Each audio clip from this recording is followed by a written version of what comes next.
দেখি আপনি ইসলাম সম্পর্কে কতটুকু জানেন। এই চারটার মধ্যে কয়টি প্রশ্নের সঠিক উত্তর দিতে পারেন কমেন্টে জানান। 1. হজরত মুহাম্মদ সাল্লাল্লাহু আলাইহি ওয়াসাল্লাম এর দাদার নাম কি? এ. হজরত আবদুল্লাহ রাদিয়াল্লাহু আনহু, বি. হজরত আব্দুল মুত্তালিব রাদিয়াল্লাহু আনহু, সি. হজরত আবু তালিব রাদিয়াল্লাহু আনহু। সঠিক উত্তরটি হবে অপশন বি, হজরত আব্দুল মুত্তালিব রাদিয়াল্লাহু আনহু। 2. হজরত মুহাম্মদ সাল্লাল্লাহু আলাইহি ওয়াসাল্লামের কতজন কন্যা সন্তান ছিলেন? এ. 4 জন, বি. 5 জন, সি. 6 জন। সঠিক উত্তরটি হবে অপশন এ, 4 জন।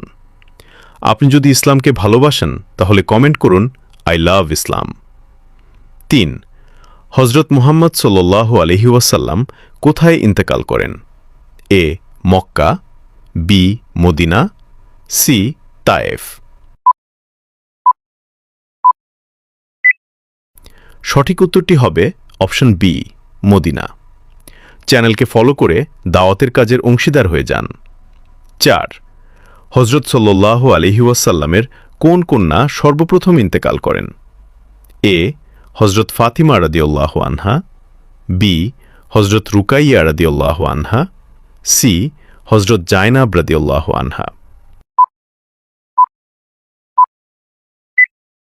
উত্তরটি জানার আগে ভিডিওটি শেয়ার করুন। একটি ভালো কথা শেয়ার করাও সাদাকা। এই জ্ঞানটি শেয়ার করে আপনিও সাদাকায় জারিয়াহার অংশীদার হন। আপনার একটি শেয়ার হয়তো হাজারো মানুষকে সঠিক পথে আনবে। সঠিক উত্তরটি হবে অপশন বি, হজরত রুকাইয়া রাদিয়াল্লাহু আনহা।